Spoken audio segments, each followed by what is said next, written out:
A new documentary chronicles the life of retired Air Force Colonel Eileen Collins, the first woman to pilot and command a NASA spacecraft. Collins rocketed to space 4 times. She's here today to talk about her NASA missions, her extraordinary career, and the raw and honest film exposing vulnerable moments and celebrating triumphant milestones in her life. That's next on this episode of Technology Today. We live with technology, science, engineering, and the results of innovative research every day. Now, let's understand it better. You're listening to the Technology Today podcast, presented by Southwest Research Institute. From deep sea to deep space, we develop solutions to benefit humankind. Transcript and photos for this episode and all episodes are available at podcast.swri.org. Share the podcast and hit that subscribe button on your favorite podcast platform. Hello and welcome to Technology Today. I'm Lisa Pena. The documentary Spacewoman tells the remarkable story of Colonel Eileen Collins, recounting her career as an astronaut and as the first woman to pilot a space shuttle during the Discovery mission in 1995 and the first woman to command a space mission, the Columbia mission, in 1999. But it also goes behind the scenes, diving into her childhood, family life, and the moments that shaped her identity. It's based on her book, Through the Glass Ceiling to the Stars. Colonel Collins serves as an SwRI advisory trustee, and she's here today to talk about her journey to NASA, experiences during her 4 missions, and her new documentary. Eileen, you've certainly been busy making the rounds across the country for screenings, audience Q&A sessions, TV interviews, so we're so glad you could be here today in our podcast studio. Well, thanks, Lisa. Thanks for inviting me. Looking forward to talking about Spacewoman. We really have so much to talk about today. So I attended a Spacewoman screening here in San Antonio, Texas, and your story is truly fascinating. Such an impactful film. You know, let's start with the big question. What does it feel like to have people watching your life unfold on the big screen in movie theaters across the U.S.? Well, I'm not really excited about having my life on the big screen. And just to give you some background on how the film came about, a film producer, Keith Haviland, and by the way, just to back up, Keith Haviland has done many movies on space. He did one on Mission Control. He did one called The Last Man on the Moon, which is the story of Gene Cernan, who is the commander of Apollo 17. He actually had a documentary on Neil Armstrong. And I had heard of Keith. Well, he read my book, and it was late 2021. And about a month after my book came out, I get an email from him, and he said, "I'd like to do a documentary film on your book." And I said, "Thank you very much, but absolutely not." I don't promote myself. I like to work hard and do my job, and I'm not really into like the PR, and some people are, I'm not. And he kept asking me, and I said, the reason I said no is it's not just about me. It's my family. It's my coworkers. We had a terrible accident. We lost the shuttle Columbia in 2003. I was the commander of the flight right after that. I wasn't sure I wanted that up on the screen out of respect for the families of the surviving family members of Columbia. And also my family life growing up was very difficult. My dad was an alcoholic. My mom had a lot of issues. My parents split up, and we didn't have a lot of money. I had been on welfare, the family, Medicaid, food stamps, all of my dad in and out of treatments. I did not want that on the screen out of respect for my family. And so I kept saying no, no, no. And about 9 months later, I eventually said yes to Keith. And the reason was, my family, my sister and my brother, and by the way, my parents are passed away. So my sister and my brother were okay with doing the film. I had asked them about it. And, I think what it came down to is, Eileen, it's not all about you. Stop making it about you. It's really about the story and about overcoming odds and going on to, like I've always wanted to be an astronaut, going on and fulfilling your dream of being an astronaut. Other people need to hear that story. And from my children, I wanted to make sure that my husband and my children were okay with it, and they were fully on board. In fact, they started encouraging me, you should make the film. Say yes to Mr. Haviland. And so it took about, I'm going to guess about 9 months or so, and I finally said yes, a little bit hesitating, but he had agreed with me that there would be nothing in the film that would be upsetting to family members of my family or the Columbia astronauts' families. And he was true to that. Now, let me say that everything in the film is true and accurate. And I think it's all respectful. And I think the story came out very well. And in the end, I am just blown away by the result. I think Keith and his team, his director, Hannah Berryman, and he had another producer, Natasha Dack. I mean, the cameraman, the editor, the people that did the music, they did a wonderful job, and I'm very happy with the final product. So I'm glad in the end that I said yes. And we're so glad you said yes. Having seen the documentary, it is so well done, as you said, so tastefully done, so much insight into your path to NASA. And it's evident that you really had the support of your family going into that.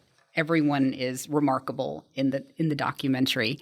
So we want to get back to the film in a moment, but let's get into your background. You know, you told us about your childhood growing up, but what was your path to NASA? How do you go from your background to making it as a NASA astronaut? Well, when I was a kid, I always loved science.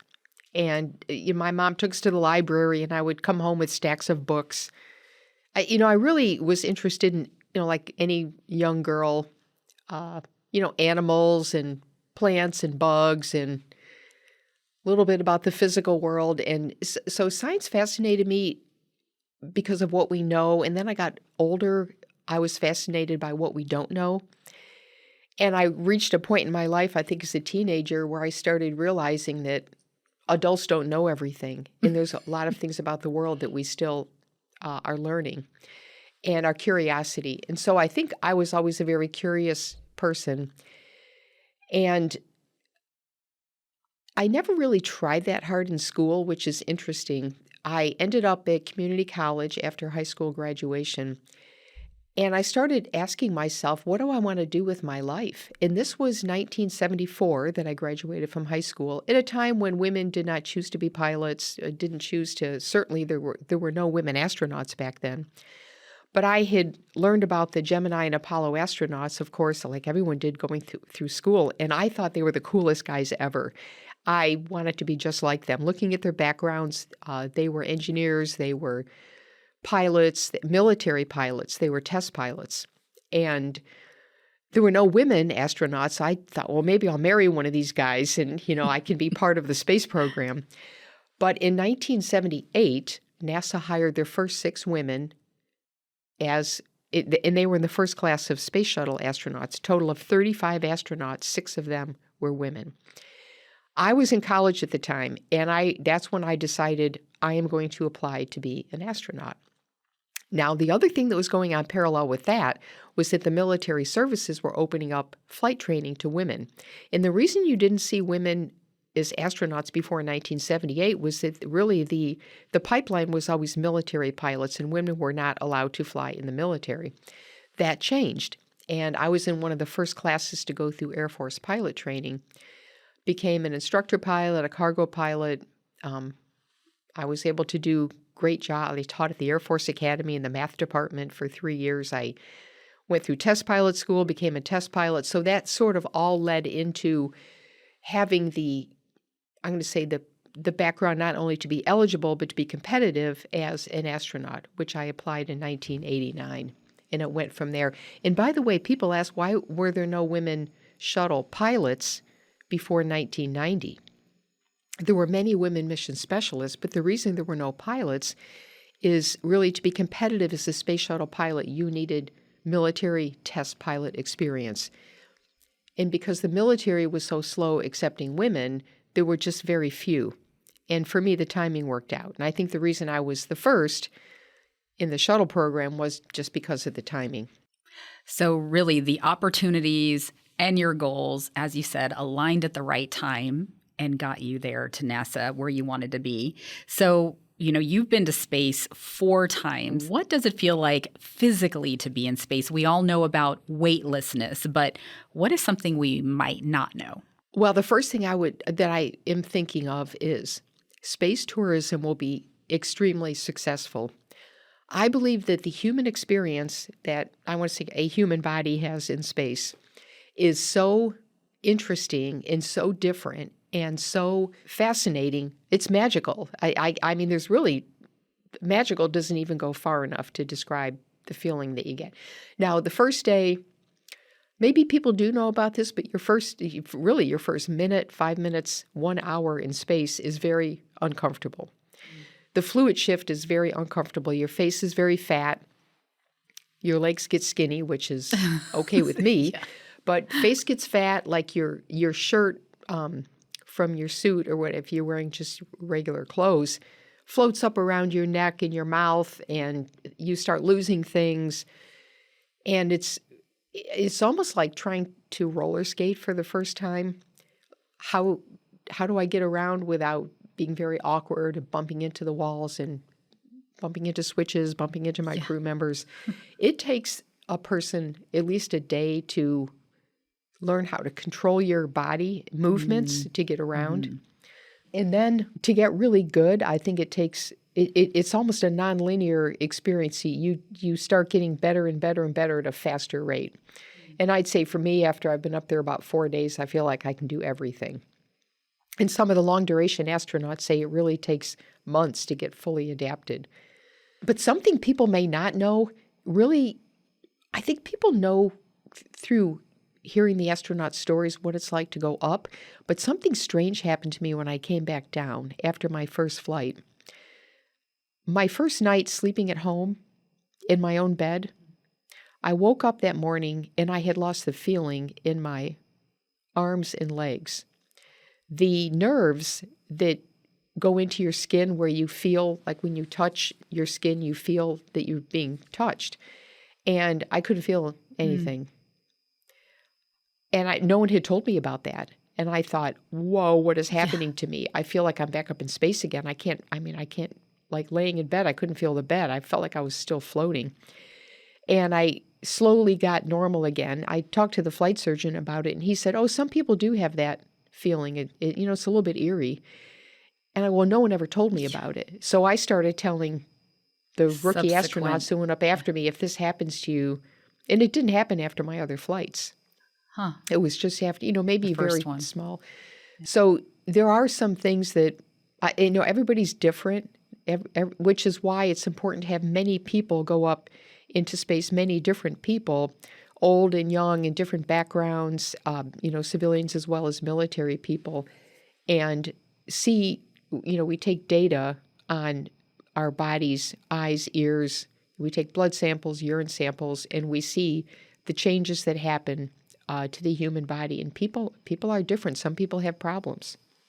Okay, a lot of physical changes and effects from being in space. And the second part of that question, what is it like emotionally to see Earth from that perspective? How do you describe that feeling? Yeah, so emotionally, the first emotion I had was after I was up there for maybe a minute and I was working on my checklist. Remember, the shuttle program was very manual as far as doing checklists. Today most things are automatic and the software does the, I want to say like valves and switches and circuit breakers is done by the software today. But back in the shuttle days, I had to run checklists. I had to shut down the APUs and the auxiliary power units.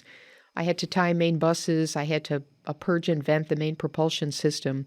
Fortunately, that was automated because if you threw the switches in the wrong order, you could overpressurize and you could cause an explosion if you didn't do that right. So they eventually automated that. But I was very, very focused. Do this, don't make a mistake. And I looked out the window, and the first thought that I had was, look at the Earth. It's really round. And of course it is. You've seen the pictures, it is. But when you see it with your own eyes, from that, I'm a pilot. I'm used to seeing a flat, horizon. Yeah. And I looked out and I saw the round earth and I'm like, whoa, I'm really here. And emotionally, I think that I really suppressed any emotions. Part of it was the fact that I was the first woman pilot and I was always focused on not making a mistake. And I really didn't want the first woman made some terrible mistake. So and I mentioned how manual our procedures were, as well as, we flew also. So I was always very focused on, like I flew the rendezvous to the Spartan satellite on my first mission, making it the best I possibly could. Because part of being the first woman isn't just like doing your job, but I wanted to do it better. And I didn't want naysayers to go, oh, look, the woman made a mistake or she didn't do that well. So I was always very, very focused. So I really suppressed any emotions. My second flight, I was able to have more fun. Mm-hmm. It turned out my second flight, Susan Still at the time, had also flown as a pilot. So there were more of us at that point in time, and I could just be part of the mission and not worry about trying to prove something, which I hate having to do that. But frankly, that was the world that we lived in back then. Yeah, that was the time. And it's a lot of pressure to be the first. So that's understandable. And by the way, I should add to that, looking back at the Earth from space, the closest you can compare that to is some of those IMAX movies that you see they made them 20 years ago. We used to take the IMAX camera up on the shuttle with us. The view of the Earth is so beautiful and so overwhelming. And you see the blue and white when the sun is shining on the deserts, it's just so bright, especially Australia. And the contrast with the blackness of space, it's really overwhelming when you look at that and you think, oh, wow, we live down there. And you look the other way and you're like, oh, there's really nothing that we know of that's out there in the other direction. And so I think that the colors, and even at night, you see the lightning going off and you can see cities. You can see coastlines because of, the high density population on the coastline. You have you've seen the pictures, you have a very distinct border there of the land with the ocean. And you always see some kind of convective activity around the equator. There's always thunderstorms around the equator. And when the lightning goes off, it kind of goes off in a like boom, boom, boom, boom, boom. It's almost like it's a sequence of lightning, that it's all connected somehow over like thousands of miles. It's really, people need to go into space. And I believe that as the cost comes down and there's more flights, it will get safer. The cost will come down some more. And then people will be able to go into space for a vacation. And experience the spectacular view for themselves. Yes. That's amazing. Okay, so as you said, with space travel, commercial space travel, hopefully more people get to experience this. But right now, it's estimated roughly 700, only 700 out of the 8 billion people on the planet have been to space. That's a tiny microscopic fraction of Earth's population. So how does it feel for you to be in this ultra elite club of space explorers? Well, I never would have imagined it when I was a kid. In fact, I never told anyone I wanted to be an astronaut. I decided in 4th grade I wanted to be an astronaut. I would not tell anyone because they would have laughed at me or said, oh, you can't do that, or are you crazy or something, or maybe just, a cute little kid, get out of here. So I never told anyone. Back in those days, there were maybe just a couple dozen people who had been in space. I wish space travel or the opportunities to fly in space had come along farther than it has today. I think it's gone slower than much slower than I would like to see. That is mostly because of the high cost of space travel. It's even much more expensive having to send people because all of the extra systems, and it's just, you have to keep people alive with oxygen and water, et cetera, but you also have to send food. You have to be able to handle the waste, the garbage. It's difficult and it's expensive. I never thought that I would be part of that mission myself. But let me say that in this country, I can speak for the U.S., and there's a few other countries out there too, that you can say, I have this dream to do something really crazy, and you can actually do it. And the opportunities we have here in the United States for education and for hard work and for ideas, I want to say using your imagination and having great ideas and then saying, I think I'm going to try to do this crazy thing. And if you work hard enough, you can actually make it happen. I read a book one time on Thomas Edison. He was an inventor from like long, 1800s. And I was a little kid. I read about how he failed and tried again and tried again and tried again. And I think stories like that, maybe in the back of my mind somewhere, made me try to do things that were kind of maybe crazy. I think I'll try to be an astronaut because that's what my dream is. So here we are. I guess I can't believe it actually happened. I still can't believe it actually happened. Living proof that dreams come true. I love that. Okay, and you didn't just make it happen. You have visited space 4 times in your career. So, my next question, what is it like to come home? You did talk about that a little bit with the physical sensations that can occur, but obviously you're happy to be back safely, but is it difficult to get reacquainted with daily life, transition back into the mundane tasks of living? Yeah, so that's a great question because I think yes and no, and I think it depends on the person and the situation. Buzz Aldrin, he was on Apollo 11, he was the second man to walk on the moon, wrote a book called Return to Earth, and he had a difficult time readapting to Earth. Some people do. I think now that more and more people have flown in space, it's a little bit easier to come back and adapt because as an astronaut, you come back to work the next day after being up there, you go in the office. And normally it's like medical. You go in and you do medical stuff for like a week. But you go in the office and the people in the office, more than half of them have been in space themselves. So it's like you're not any different from them. So it's a little bit easier today, I think, than in Buzz Aldrin's day. But I will say the change that I experienced was because I had actually been in space and kind of, I want to say, achieved my dream of like getting up there and, what a wonderful experience it was. I'd say I became a different person. I wasn't quite as anxiety wasn't like part of my everyday, like personality. work, just always like doing things and trying to complete the mission and all of that. I came back and I was like, oh, I've been there. What do I do now? And I remember driving into work, the first day I'm driving into work after being back from my mission, some guy cut in front of me on the highway. And it was kind of dangerous, like boom, he cut in. It was rude. And I thought, I don't care. I'll just slow down and they can all get ahead of me if they want. That's just one example. It was like I just kind of chilled out a lot. And I think I'm still like that. I was a little bit of an autocrat type person at work, like you have to do it this way, And I've learned, that's not how you get things done.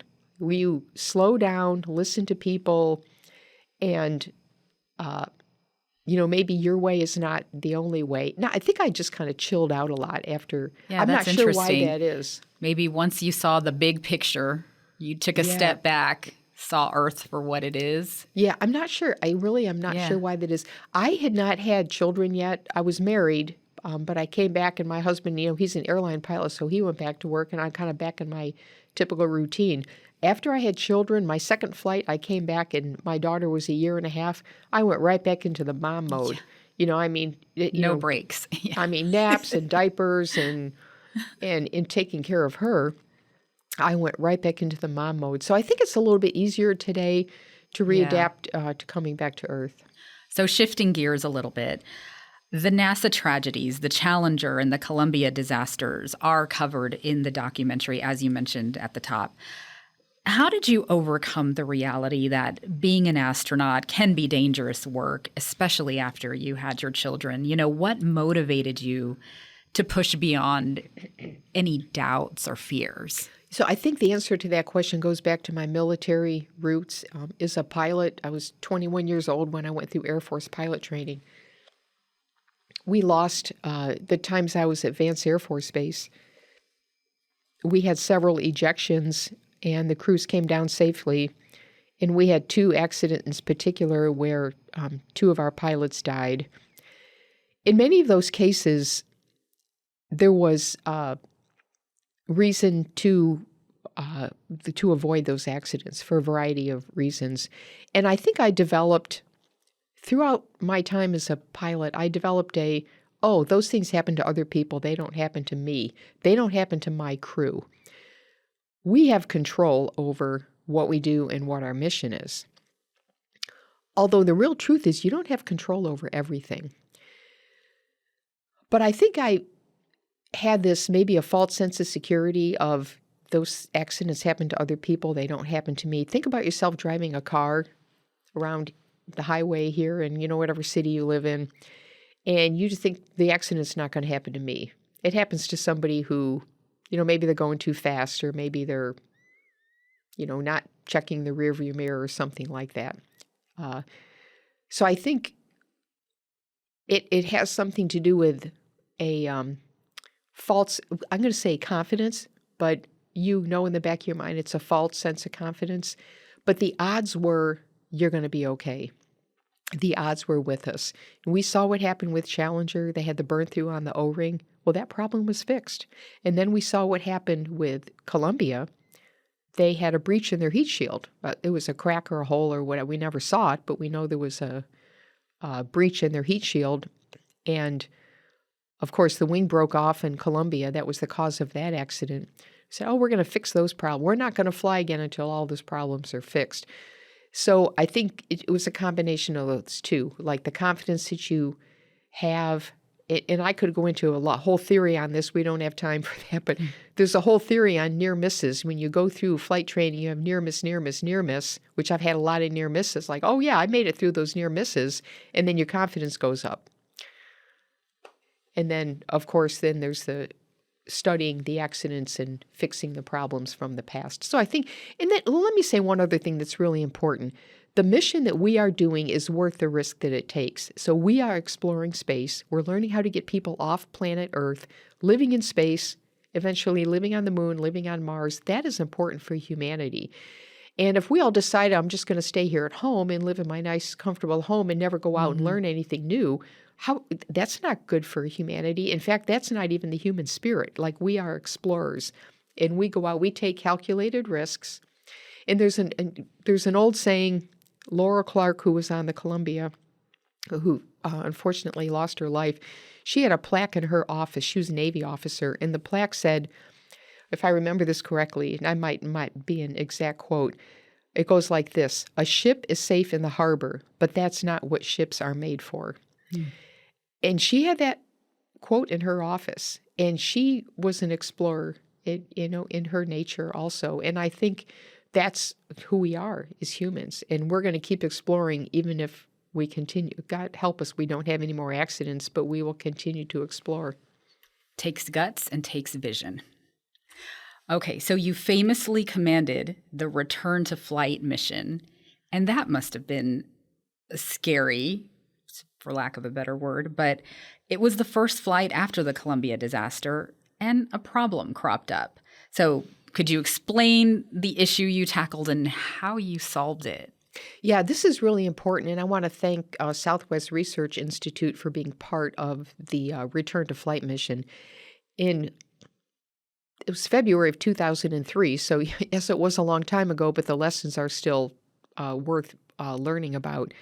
So we lost Columbia, and as I mentioned, there was a breach in the heat shield.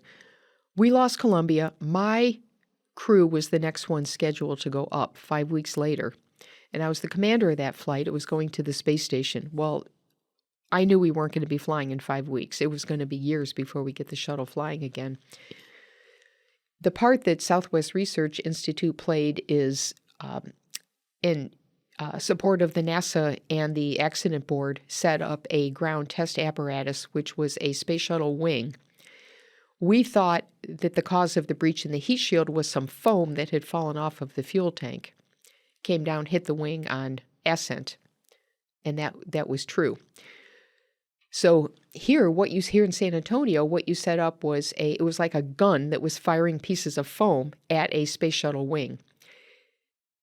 People thought that foam could not, I'm going to say some of the engineers thought that there's no way foam could break a heat shield. It's just too light. It's like picnic basket foam. It's extremely lightweight. But if it is going fast enough, yes, it can do damage. So you fired these out of some type of gun, I forgot what they called it, fired these pieces of foam at the wing and blew a hole in that space shuttle ground test wing.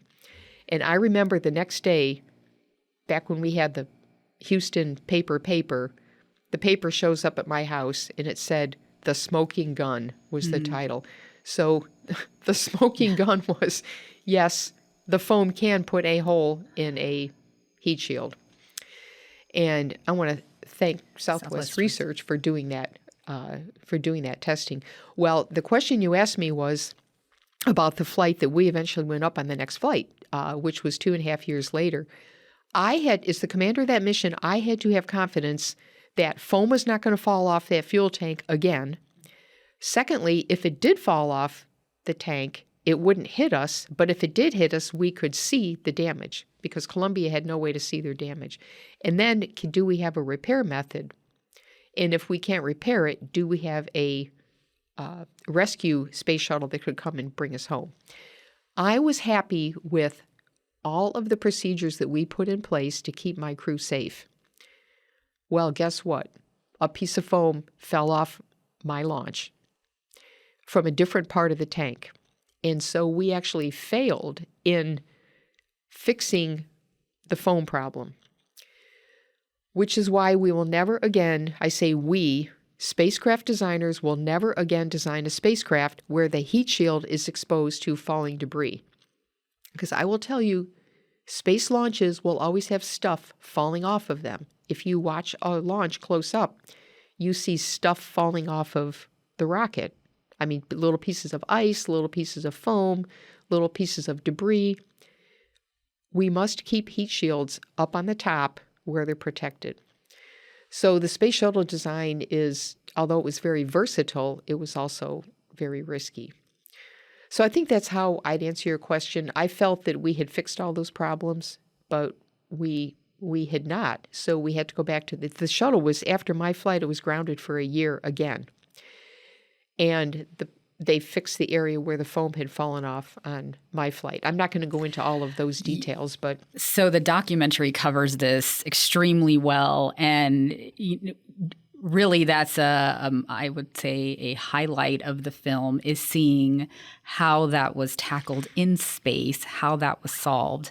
So anyone thinking about going to see it should definitely go, especially for that maneuver. There was so much that happened. Yeah, we designed the rendezvous pitch-around maneuver. That was a great idea that came out of one of the engineers in the rendezvous section. I went to that meeting where that idea was pitched. And the idea, just briefly, is we approach the space station. When we get to 600 feet away, we stop. We flip the shuttle around, basically do a 360-degree pitch maneuver in the pitch axis. So it's nose up. And while we are flipping the shuttle around, which took 6 minutes to do that whole maneuver, the crew on the space station would take pictures of our heat shield to see if there was any damage. That turned out to be extremely successful. And I love the idea. There were some people that were naysayers that, you can't do that, da-da-da. I thought it was a great idea. We developed it in the simulator with the engineers. My crew, our supporting astronauts, and the rendezvous engineers developed that maneuver, the orbital mechanics of it, the procedures, all the little, like what rates, what velocities, what vectors do we use, and all of that. In 2 years, I believe we had developed a perfect maneuver. And not only did we do it on my flight, but every flight after mine that went to the space station did this RPM, rendezvous pitch-around maneuver. And so that comes out in the film. I really love the way they had the music going and the camera the lenses clicking in the video and the pictures. They did, considering the people that made the film are not engineers, they are filmmakers, they did a beautiful job. I mean, they really did. Even NASA didn't depict it that well. For those of us who were not as familiar with what transpired on that mission, it really brought it home and painted an astounding picture. So, yes, the documentary was top-notch in explaining that entire scenario. So want to talk about your book briefly. The film is based on your book, Through the Glass Ceiling to the Stars, which you brought me a copy today, and I'm so excited to dive into. So what inspired you to write your story? The pandemic. Oh, okay. So in March of 2020, now, I had retired from NASA in 2006, and I was out doing other things, and I was staying busy, didn't have time to write a book. I had authors writing me saying, let's write a book together. I'm like, no, I don't want to write a book. I have my family. I'm busy. When the pandemic hit in March of 2020, all my travel canceled. I was sitting at home. All my meetings we started meeting on Skype, and we ended up on Zoom for most of our meetings. And I was just getting bored. And so I contacted Jonathan Ward, who over the years had been kind of bugging me to write a book. He's an author himself. He had written 3 books on the space program before he co-authored with me. I said, Jonathan, I think I'm ready to write the book. So we started in April of 2020. It took over a year to write the book.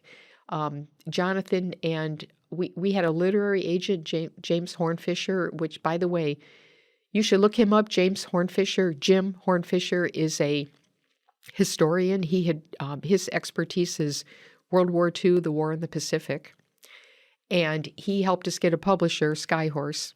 And by the way, Jonathan wrote the proposal while I was writing the book. We sent the proposal to 13 publishers, and they all turned us down. So get ready to be turned down by a publisher. So Jim Hornfisher got us Skyhorse by helping get the story to them that, like, hey, it's worth it to do this book. So I'm glad that Skyhorse published it. They did a really good job with it, I think. So I think that's what motivated me. And the book actually turned out really well. Everything in the book is accurate. I made sure Jonathan researched everything to make sure that we didn't embellish any stories. That all really happened. Okay, and from the book came forth the documentary, and you've been touring with the documentary, going into these screenings, answering questions afterwards. What have you enjoyed most about touring with the documentary? Well, I enjoyed the people the most. First of all, let me say, I've lost my voice 3 times doing all this talking, going around. You've been busy. And I'm not sure why that's happening, but fortunately I have my voice back today. I enjoy meeting the people, and after a certain number, I can't do all of the films, obviously, but after a certain number in major cities, we would go up and do the Q&A, and then I would stick around and sign people's books afterwards, take pictures, and I think hearing the questions from people it's really kind of fun, so I would say the people is the answer to that. All right. When you look back at your career, the book, the documentary now, is it possible to name, what are you most proud of? Well, I'm most proud of my family, without a doubt. I was able, although I flew 4 missions in space, I was able to stay married through it all and have 2 children and raise 2 children that are now out of the house and on their own. It's very challenging to raise children. I don't care if you're working or staying at home. It's very challenging to raise kids. You have to set boundaries on your kids. You can't let them do whatever they want to do, or your life is going to be out of control. Yeah. So I learned, I like to tell people that the best training to be a space shuttle commander is to be a parent, because you really learn how to, set boundaries and do things that are realistic and, keep people focused on, in the case of spaceflight, stay focused on the mission. Like, don't let people run around and do things that aren't mission-centric. And with the family, keeping my kids, I want to say, grounded with good values and not giving them everything they want. And I would tell my kids, if I gave you everything you wanted right now, what would you have to look forward to when you grow up? They're like, Mom, yeah. Mom. And so I'd say, my family is the astronauts all have families, whether not everyone has children, but everyone has extended family. And it's really important that we take care of our families, especially in such a high-stress job. And your family is prominently and beautifully featured in the film. So they were a great asset to your story as a whole. Okay, well, how can people buy your book and see your documentary? Well, so the book is available on Amazon. And, it's published by Skyhorse. You can also buy it at Barnes & Noble. Sometimes I walk through there. I see the paperback version in Barnes & Noble. But Amazon and Skyhorse are the most common places. And the documentary, let me say that, although we're still in theaters now, it is going digital in June. Now, the date has not been announced yet, but digital meaning you can buy a copy of it.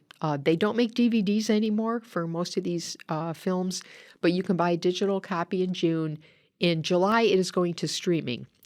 We haven't finalized those contracts yet, but it will be Amazon, Apple, and some other streaming. It's not going to Netflix. There'll be some other streaming services yet to be determined. So this is July of 2026. You'll be able to see Spacewoman. All right. So this summer available to buy and stream. And yes. I highly recommend this documentary. It was intriguing, fascinating, just an all-around great story to watch. And your official website is eileencollins.com. That's EILEENCOLLINS.com to learn about all things Colonel Eileen Collins. Well, if you are intrigued by space exploration, again, this is a must-see film, a must-read book. And Eileen, thank you for making time for SwRI during your very busy media blitz. We are proud to call you an advisory trustee. And congratulations on all you have accomplished as an astronaut, now an author, and subject of this intriguing documentary. Well, thanks, Lisa. And thank you to our listeners for learning along with us today. You can hear all Technology Today episodes and see photos and complete transcripts at podcast.swri.org. Remember to share our podcast and subscribe on your favorite podcast platform. Want to see what else we're up to? Connect with Southwest Research Institute on Facebook, Instagram, X, LinkedIn, and YouTube. Check out the Technology Today magazine at technologytoday.swri.org. And now is a great time to become an SwRI problem solver. Visit our career page at swri.jobs. Ian McKinney and Brian Ortiz are the podcast audio engineers and editors. I am producer and host Lisa Peña. Thanks for listening.